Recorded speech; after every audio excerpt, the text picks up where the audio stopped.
The office gathering was in full swing, laughter echoing off the walls, drinks flowing freely, and everyone unwinding from the week's grind.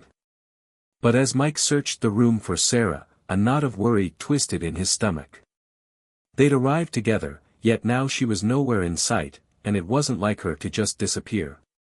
When he finally spotted her at a table across the room, leaning in close to Rick, her boss, a strange mix of pride and discomfort washed over him. Sarah was always the social one, a natural in any crowd, but this felt different, something was off. The way Rick's gaze lingered on her, the way she laughed just a bit too easily, it didn't sit right. Mike started to make his way toward them, but then an odd sound caught his ear, a faint, irregular noise that cut through the background hum of the party. It was strangely out of place, and as he got closer, it became clearer, louder, filling him with a nauseating dread. His eyes locked on Sarah, and in that moment, he noticed her hand moving subtly under the table, a small smile playing on her lips. Heart pounding, Mike leaned in to confirm what he desperately hoped wasn't true. But the sight before him was undeniable. Sarah, the woman he thought he knew, was brazenly betraying him, right there, in the middle of a room full of their colleagues. "Sarah," he hissed, his voice thick with fury. She looked up, more annoyed than guilty. "Oh, Mike, don't be dramatic," she replied, her tone dripping with disdain. "You're interrupting something good." At that moment, Mike's entire world shrank to the scene in front of him. His own wife, mocking him while she flaunted this disgrace right under the table with his boss. A storm of anger, shock, and humiliation hit him, and then a cold clarity emerged. This wasn't just an affair, it was a calculated slap in the face, and he wasn't about to let it go. His hand found a knife meant for appetizers, now intended for a darker use. He moved in with grim purpose, positioning himself behind Rick, who hadn't sensed any danger. He pressed the knife firmly against Rick's thigh, whispering, "Make a move, and you'll regret it." Rick's face went white as he realized the situation's severity. The noise of the party around them faded to nothing. It was just the three of them locked in this twisted standoff. Sarah's confidence crumbled, her smug expression vanished as she took in the sight of the knife. "Mike, please, wait," she stammered, her voice shaking with fear. Mike's reply was chilling and absolute. "You're both going to pay for this," he said, making it clear he wasn't bluffing. Rick sat frozen, aware he was trapped. Sarah's earlier defiance vanished, replaced by the dawning horror of her mistake. Mike kept the knife firm against Rick's leg and told him to stand up, his tone cold and commanding. Rick moved slowly, dread written across his face. Sarah stayed silent, powerless as Mike took control of the moment. Mike fixed Sarah with a hard, unreadable look. "You thought you could do this right in front of everyone?" he said in a low, menacing tone. Sarah shook her head, her eyes welling with tears. "Quiet," Mike cut her off sharply. He turned back to Rick.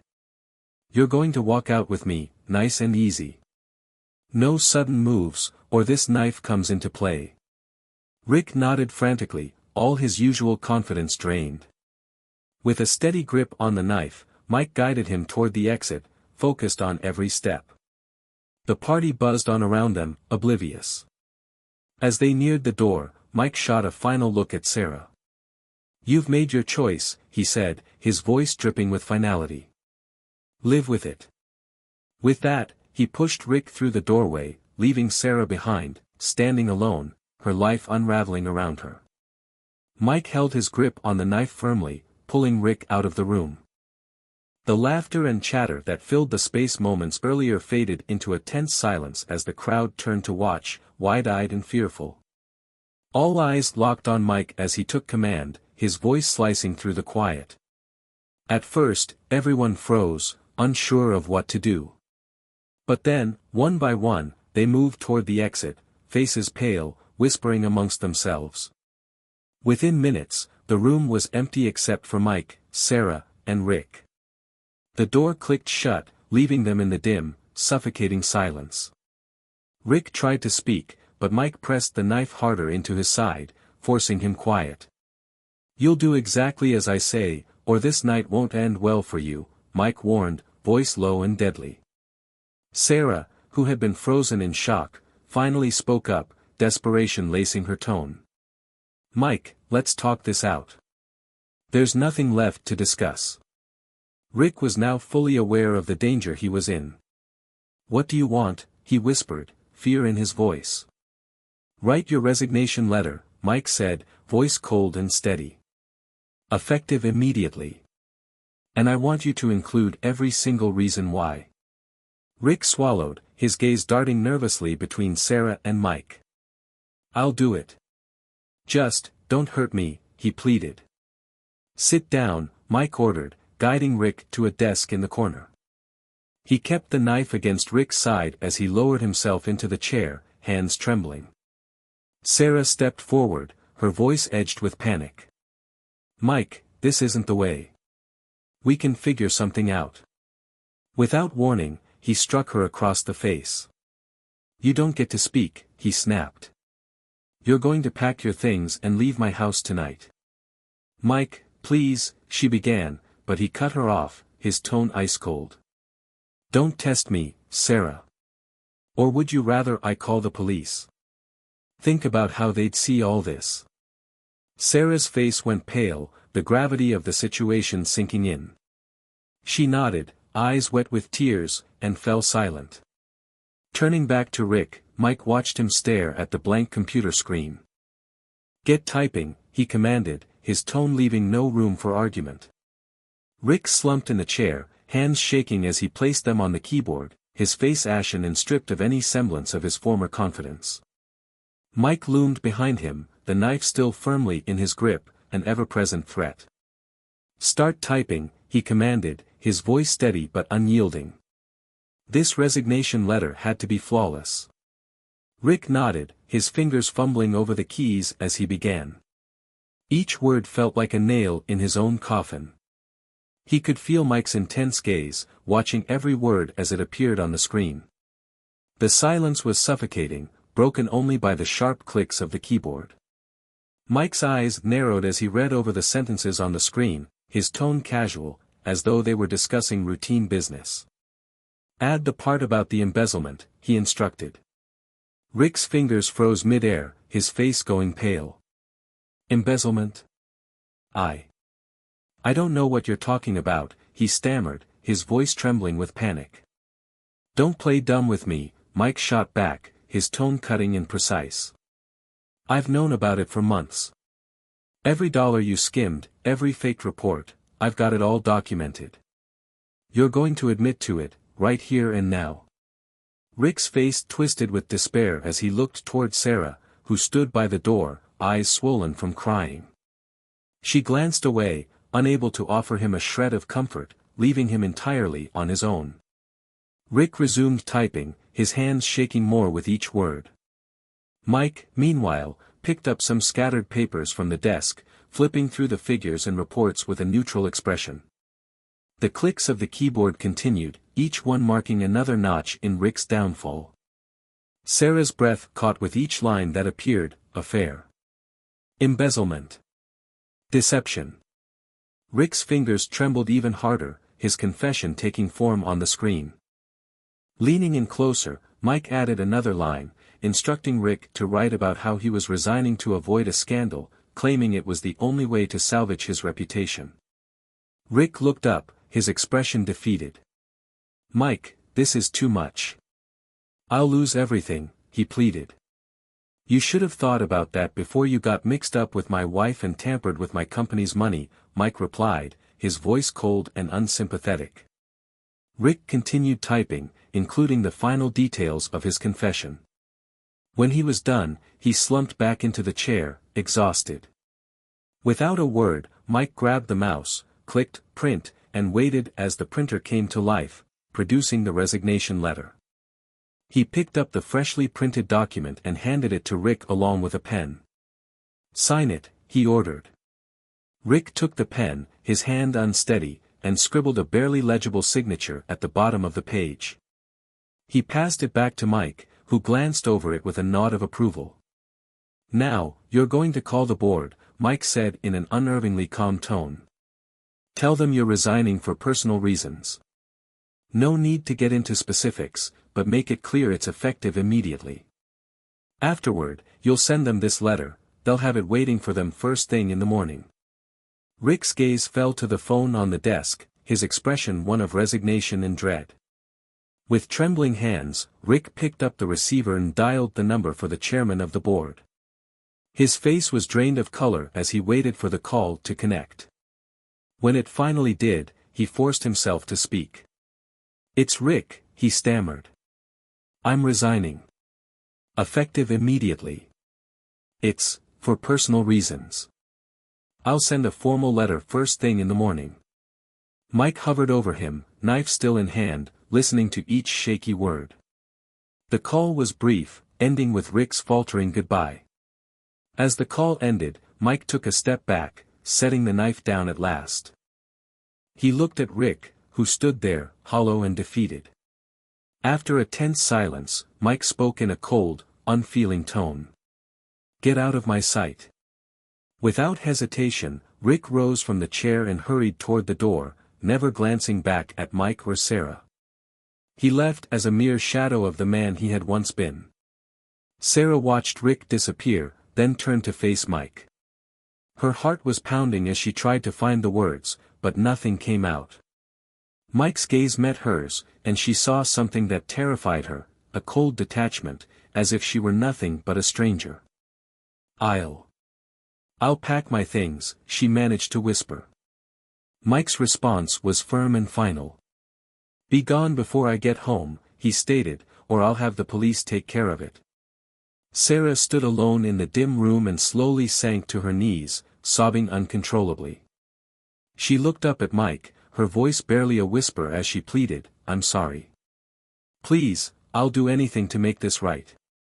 Mike's expression didn't soften.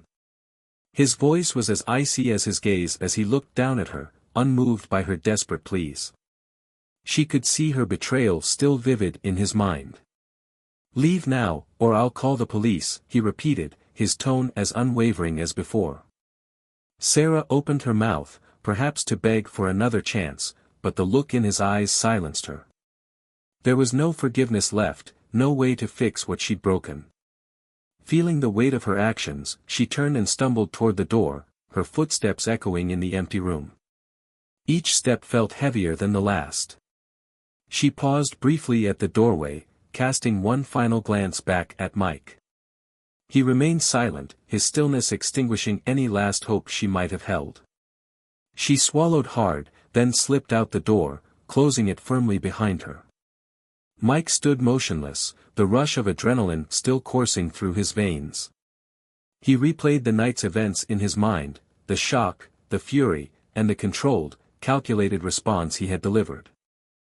His eyes fell to the knife on the table, its blade gleaming faintly in the dim light. Slowly, he set it down, the metallic clink cutting through the silence. The room was eerily quiet now, the laughter and conversation that once filled it replaced by a suffocating stillness. He exhaled, feeling the exhaustion seeping in now that the adrenaline had faded. He'd taken back control, executed his revenge. But as he stood there, alone in the quiet room, the victory felt hollow and devoid of satisfaction. The emptiness weighed on him, deepening the hollow ache left by Sarah's betrayal. Mike walked over to the chair where Rick had sat earlier, typing out his confession. He stared at the computer screen, the incriminating words still displayed. Hitting the print button once more, he waited as the printer whirred to life, producing another copy of the letter. He picked up the fresh printout, folded it carefully, and tucked it into his pocket as backup evidence. Rick's resignation would go through, his career in ruins. But then there was Sarah. Thinking of her brought a pang, whether of pity or just fatigue, he couldn't tell. Her tearful pleas for another chance echoed in his mind, but there was no returning to the life they'd had. Their marriage was over, shattered beyond repair by her actions. She had destroyed everything they'd built together, and now she was out of the picture. Mike moved to the window, looking out into the dark night. His own faint reflection stared back, an image of a man who had always prized control. But tonight, that control had slipped, and he realized it had come at a steep price. He needed to look forward now, to rebuild. The first step was clear: he would call a lawyer and start the divorce proceedings. There was no point in drawing this out, it had to be swift and clean. Sarah had taken his trust and dignity, and now he would take back everything he could. But before moving on, he'd need to address the fallout from tonight. There would be questions to answer, rumors to confront. People would talk, speculate, but Mike found he was past caring. He had nothing left to lose. A knock on the door jarred him from his thoughts. Startled, Mike instinctively reached for the knife, but it was only the security guard, peeking cautiously into the room. "Everything all right in here, Mr. Harris?" the guard asked, his eyes darting nervously between Mike and the empty room. Mike gave a nod, keeping his tone steady. "Everything's fine. Just a minor issue, but it's resolved now." The guard hesitated, then gave a wary nod. "All right, sir. Let us know if you need anything." "Thank you. I'll be leaving shortly," Mike replied. With one last look around the room, Mike steadied himself, his mind still racing from the events of the night. He knew this was only the beginning. The fallout would be chaotic and drawn out, but he was ready. There was no other choice. Taking a deep breath, Mike grabbed his coat, folded the knife into his pocket, and walked out. As he closed the door behind him with a solid click, he wasn't just leaving the room, he was stepping away from everything that had once defined his life. The hallway was quiet as he moved forward, and with each step into the night, he accepted the uncertainty of his future, ready to face it one day at a time. By morning, the office buzzed with news of Rick's sudden resignation. Whispers filled every corner as people speculated on what had happened. Rick had always been seen as a powerful figure, someone untouchable. His abrupt departure and the shocking admission of embezzlement left everyone in shock. The resignation letter he'd submitted rippled through the company, reaching the board by early morning, triggering an emergency meeting. The letter's confession of his affair and misappropriation of funds stirred panic, setting off an immediate internal investigation. When Mike entered the office, he walked through the chaos with a calm, almost indifferent demeanor. He didn't plan to stay much longer, but he wanted to see the fallout.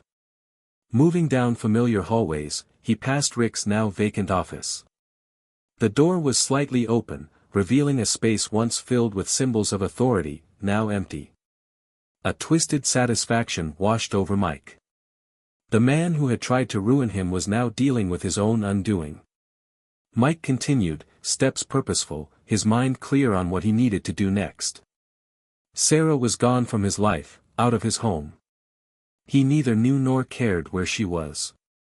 All that mattered was closing this chapter completely. Reaching the boardroom, he found the members already gathered, the air thick with tension. As Mike entered, they looked up, their faces a mix of respect and anxiety. They knew he had been wronged and understood he held considerable power. One of them, visibly nervous, broke the silence. "Do you know anything about this?" he asked, holding up Rick's incriminating resignation letter. Mike's gaze flicked to the letter, then back to the man. "That's what you get," he said, voice calm, face impassive.